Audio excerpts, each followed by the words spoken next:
Bonjour. Bienvenue dans le syndrome ciné. Non mais revenez. Mais non, revenez. Bon, on cut, mais c'est pas grave, revenez, c'est pas grave. Nous revenons après plus d'1 an d'absence pour... Je sais plus. Mais on sait pas. Qu'est-ce qu'on fait ici? Ok, Pourquoi l'être? Attends, il a. Nous revenons après 6 mois d'absence parce qu'il y a 1 an, on avait dit... Replay. Aussi dans les prochains jours, on va essayer de faire une vidéo sur nos films préférés en guise de vidéo de présentation. Et aussi à la rentrée, on va essayer de faire des vidéos à fréquence régulière sur les films qui sortiront par la suite et tous les films du moment. Voilà. Ouais, bon, ça va, il y a eu le Covid entre temps. Il y a eu le Covid, il y a eu surtout 6 mois de fermeture de cinéma. D'ailleurs, nous avons fait une petite vidéo pour le retour du cinéma. Que vous trouvez juste là ou là, je sais plus. Voilà, ou dans la description, parfait. Et du coup, aujourd'hui, on va parler des films qu'on a vus en septembre, qu'on a kiffé, qu'on n'a pas aimé. Et nous commençons tout de suite avec Dune. Plutôt 2 fois qu'une. TG. C'était trop tôt. Will you protect Paul? With my life.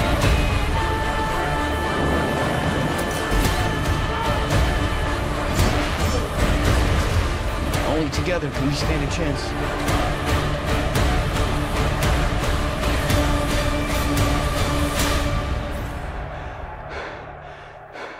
It's time.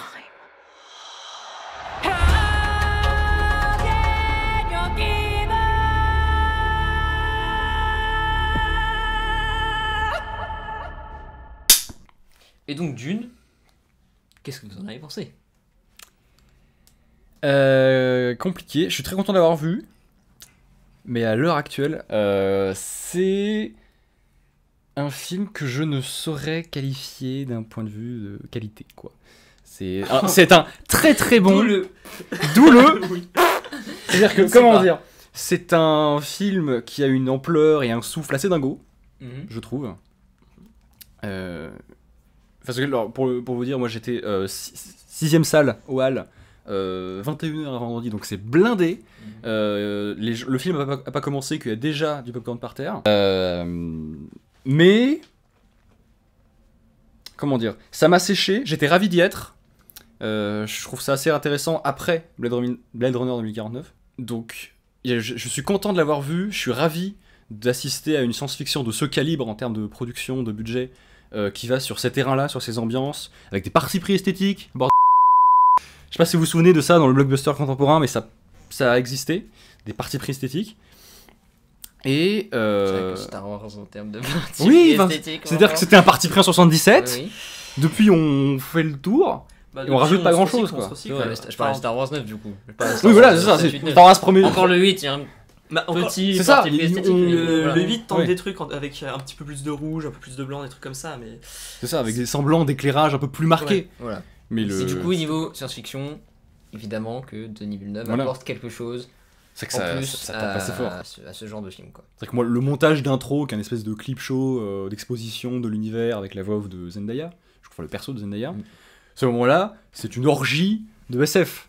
Oui.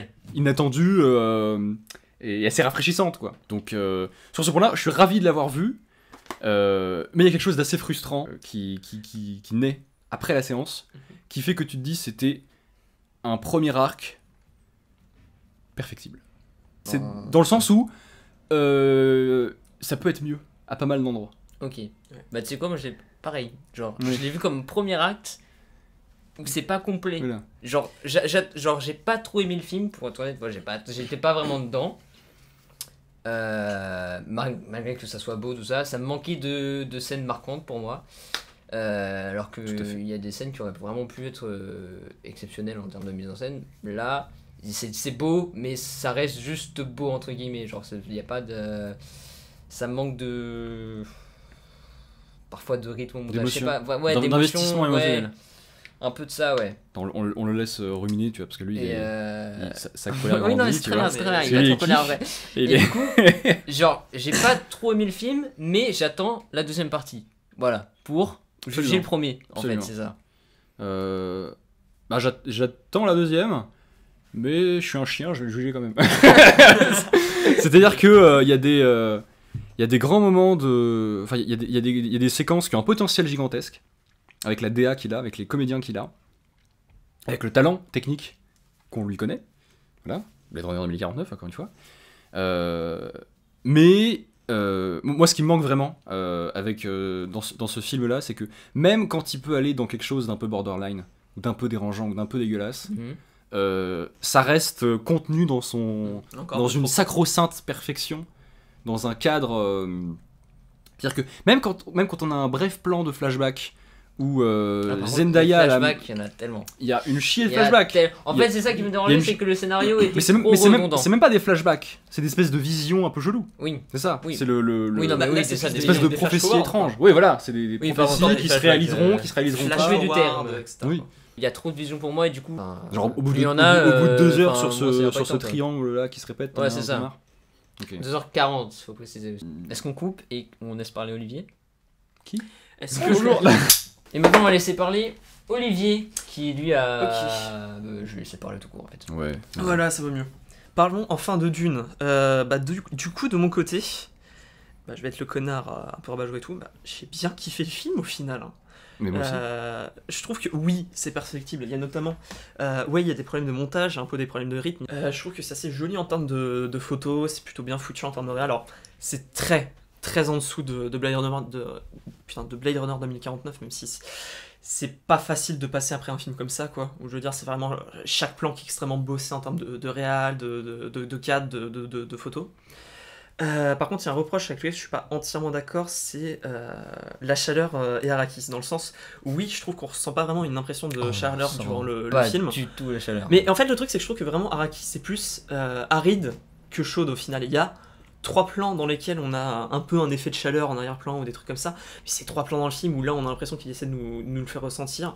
Il n'y arrive pas, mais au final, je trouve pas que c'est quelque chose de très grave. L'aridité du désert, pour le coup, on la sent. On a un ciel qui est extrêmement blanc. On a justement une photo qui, dans le désert, alterne entre des couleurs assez blanches, grises, avec des tons noirs aussi un petit peu travaillés. Et pour le coup, je trouve que ça donne un côté aride, mais pas extrêmement chaud, quoi.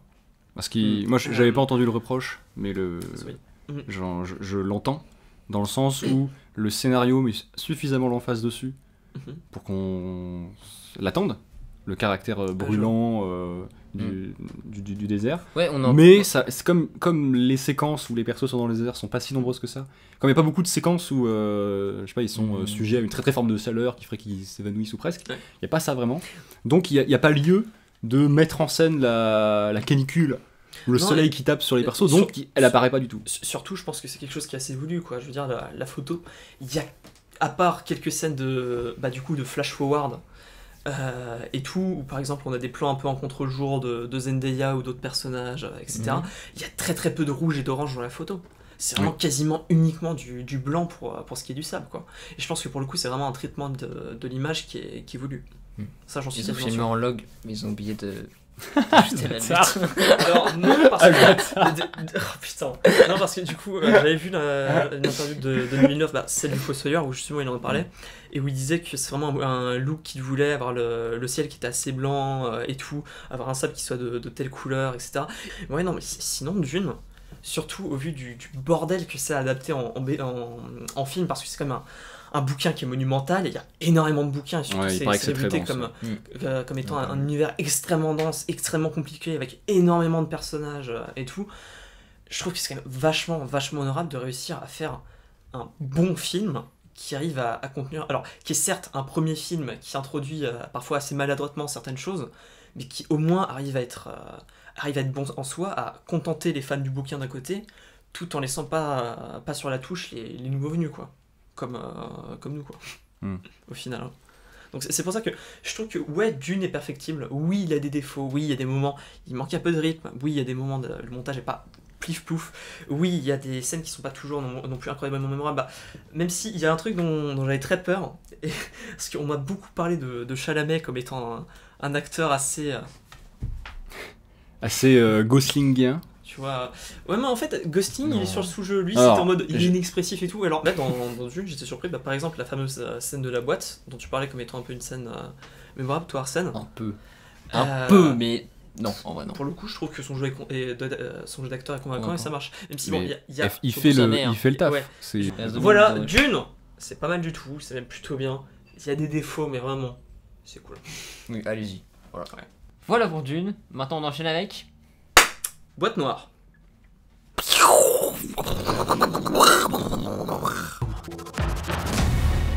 J'ai vu que vous aviez signalé des problèmes de gouverne sur le 800. Il y a eu un attentat. T'es le premier à l'avoir entendu. Ce que j'ai entendu, c'est une putain de suite d'incohérences. T'es en train de te monter la tête. La vérité sur le crash, moi je la connais. Vous êtes allé trop loin. Ce que t'as fait, tu l'as fait pour toi. T'es prêt à marcher dessus pour prouver tes délires.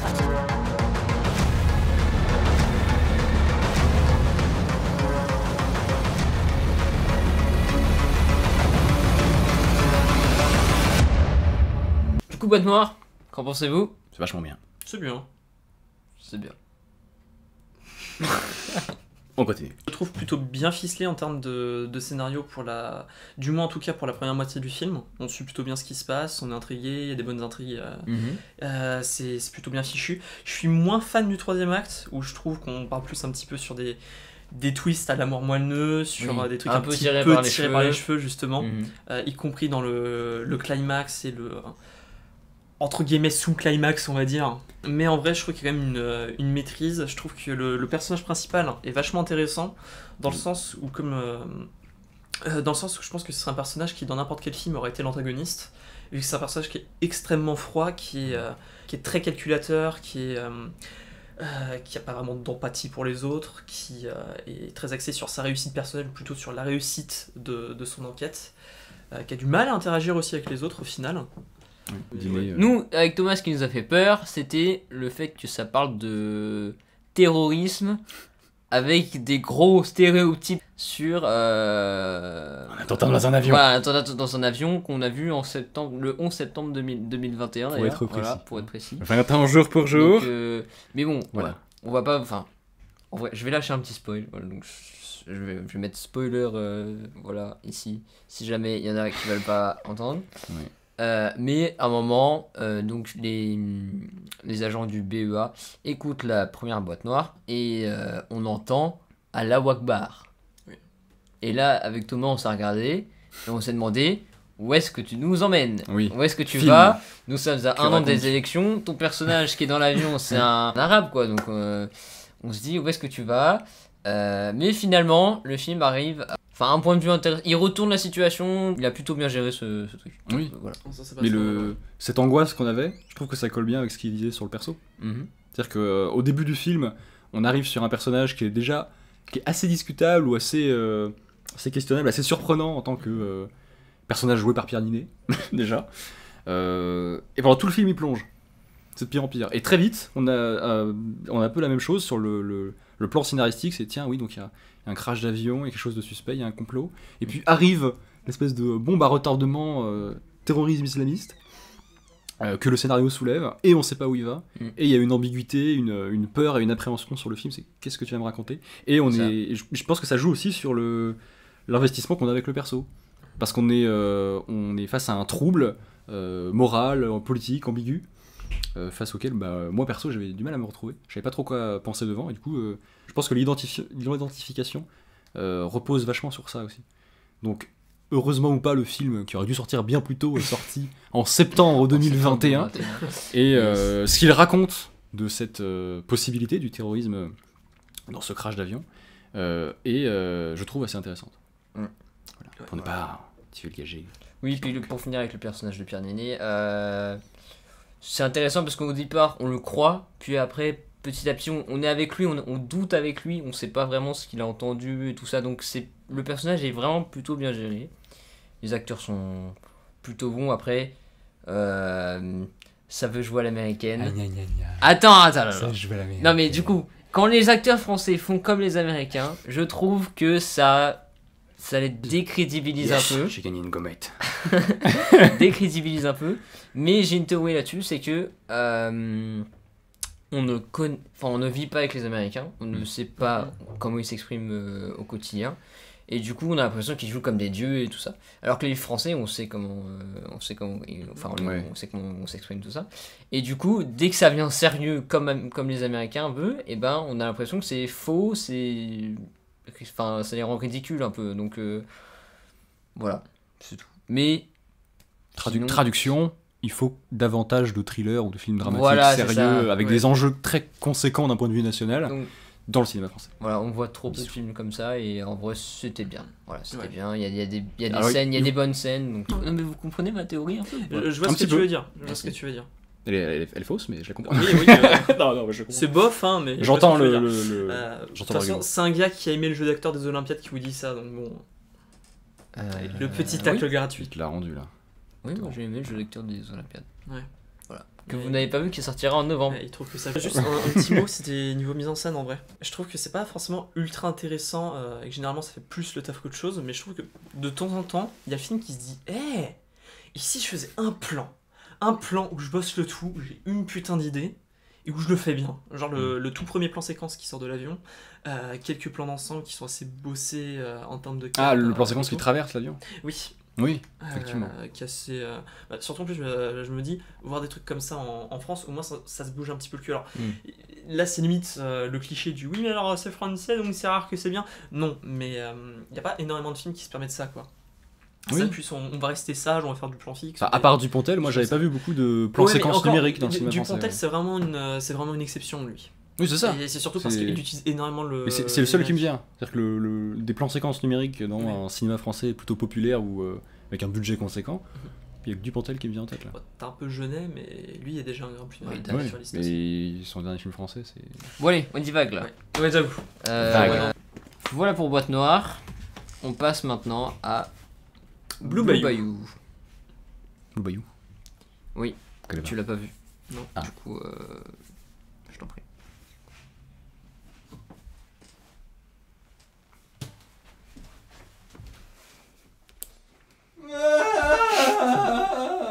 What are you here for, bro? Come on, what you here for? Nah, I usually charge $5,000 to start. Are you getting kicked out? Nah, baby girl. I ain't going nowhere. Yo, Antonio, you know the drill, bro. You know I'd go to the moon with you, right? I ain't scared. You can depart voluntarily, or you can stay and appeal. But if the judge don't rule in your favor, you can never come back. I'm not leaving my family. Eh bien, Blue Bayou, toi t'en avais pensé quoi, Arsène, dis-moi? Vu que c'était un film qu'on avait vu à l'époque à Cannes. On l'a vu au Festival de Cannes du coup en juillet. Et à vrai dire, je n'ai pas trop de souvenirs du film. C'était bien. En vrai, à Cannes, il n'y avait pas que des chefs-d'œuvre, hein. Oh, Ghost Song. Titan. Qui était claqué. Bayou, c'est un film intéressant du coup parce que par son sujet, parce que c'est un sujet délicat sur l'expulsion des étrangers aux États-Unis, étrangers qui étaient vraiment installés depuis longtemps, depuis des dizaines, vingtaines d'années aux États-Unis et qui d'un jour à 30 ans, l'autre, cassez-vous. Donc Pour le c'est coup, des c'est migrants un- asiatiques. Du coup, ça c'était intéressant. Les acteurs sont plutôt bons. Mais à vrai dire, j'ai pas trop de souvenirs du film. T'en souviens pas trop? Non, mais attends. Je t'en prie. Non. Je t'en prie. Attends. Non, j'ai quelque chose à dire. Le seul souvenir que j'ai, et qui est un peu négatif, c'est que il y a des personnages trop caricaturaux. Surtout les deux flics. T'as le gentil flic et t'as le méchant flic raciste. Et du coup, bon, c'est un peu... Voilà quoi. La fin est un peu tire-larme. Ça fonctionne, mais ça met trop de temps. Je sais pas quoi trop dire de plus. Je laisse Olivier parce que voilà. Merci. Au revoir. Bon, Blue Bayou. Je me retrouve seul, je suis intimidé. Non, alors, très franchement, Blue Bayou, personnellement, j'ai trouvé ça très bon. Mais vraiment. Comme Arsène l'avait dit, niveau acteur, je trouve que ça joue vraiment très très bien. Il y a surtout au niveau de Justin Chon, c'est un jeu qui est de sa part extrêmement naturel. Je trouve qu'en termes de scénar, ça fonctionne très très bien. Alors oui, il y a un côté un petit... il est vrai qu'il y a un côté un petit peu tire-larme sur la fin, mais le reste du film est quand même, je trouve, vachement juste, fonctionne vachement bien. Il y a ça, oui... Non mais c'est un film sympa. Ouais. C'est un film sympa qui est... C'est un très bon film, arrête. Non mec, c'est pas un très bon film. C'est un très bon film. C'est très bien écrit, ça joue très très bien, et c'est très bien réel. C'est vachement Stop. bien, quoi. Oui, c'est vachement bien. C'est bien. C'est vachement bien. Mais non. Mais oui, il y a un flic qui est assez caricatural pour le coup. Et oui, il y en a un autre où c'est un peu en mode oui, je suis le gentil. Après, il a un semblant d'évolution, une petite évolution, mais c'est un personnage secondaire. Donc, c'est une évolution, mais c'est une fausse évolution parce que vous verrez à la fin.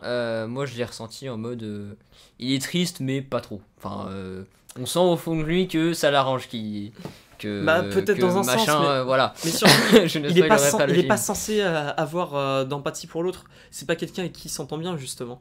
Il est pas spécialement triste pour lui, il est plus triste pour la petite et tout qui est Ouais, mais on le ressent pas Spoiler. chez lui. On le ressent pas chez lui. On voit un petit peu son air triste et puis même il fait une entre guillemets bonne action avec le méchant flic, on va l'appeler comme ça. Mais non, justement. Après ouais, mais il y a des gens qui sont vraiment comme ça, qui sont en mode les étrangers c'est des merdes, faut les virer. Oui, regarde en France. Elle est pas impactante et ça, elle arrive comme ça et elle repart. Elle arrive pas tout à fait gratuit. En fait le truc c'est surtout j'ai l'impression que le gentil flic comme tu l'appelles, il devient gentil mais par rapport à la loi. Quand il s'en prend à son pote, c'est parce que il a outrepassé sa position quoi. Rien de plus. Mais sinon, oui, je suis d'accord, il y a un côté un peu tire-larme, oui, je suis d'accord. Non, mais c'est touchant comme histoire. Mais je trouve que ça fonctionne. Oui, il y a un côté juste, ça arrive à être touchant. Il y a une scène finale qui est vachement belle quand même. Oui. Et même le tout dernier cut du film, c'est quasiment un cut à la Denis Villeneuve dans le sens où on laisse l'image suffisamment de temps et on cut pile au bon moment, quoi. Pile quand il faut, histoire que ça reste un petit peu dans le crâne. Et puis niveau mise en scène, je trouvais que c'était très très joli en termes de photos. Il y a des plans avec de la lumière naturelle, notamment dans le bayou justement, où il y a une lumière un petit peu blanche, ça se diffuse un peu, c'est joli. Il y a des plans avec une lumière bleue qui est vachement belle aussi. C'est bien réel. Je me souviens d'une scène de casse où c'est fait avec au quasi plan séquence et tout, à l'épaule. Une scène de casse. En milieu du film à peu près. Avec les motos. Virez-moi ce gars, putain.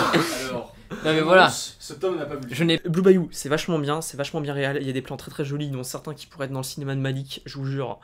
C'est vachement beau, c'est vachement cool. Ça joue très bien, c'est plutôt bien écrit. Du coup, dire que c'est un très bon film, c'est un peu trop pour moi. Mais ça reste un film sympa, touchant et très intéressant par son sujet. Voilà pour Blue Bayou. Thomas, tu peux revenir. Oui. Voilà. On a vu aussi d'autres films dans le mois, notamment Flag Day, Tout s'est bien passé et Cigare au miel pour Arsène, mais on n'a pas trop envie d'en parler. Ouais, non, c'était vraiment ma mère. Bah écoutez, ça c'était notre bilan un peu bancal mais pertinent des films sortis au cinéma ce mois de septembre. On se retrouve le mois prochain pour les films sortis au mois d'octobre, que ce soit des films inédits ou des films qui ressortent, genre Cinéma Patrimoine, tout ça. Et Harry Potter. Et Harry Potter, petit teasing pour le marathon Harry Potter, le marathon de l'enfer. Le 23 octobre. 23 octobre. On vous attend. Et pour finir, Olivier, un petit mot sur Malignante de James Wan. Merci. On n'en fera plus. Abonnez-vous.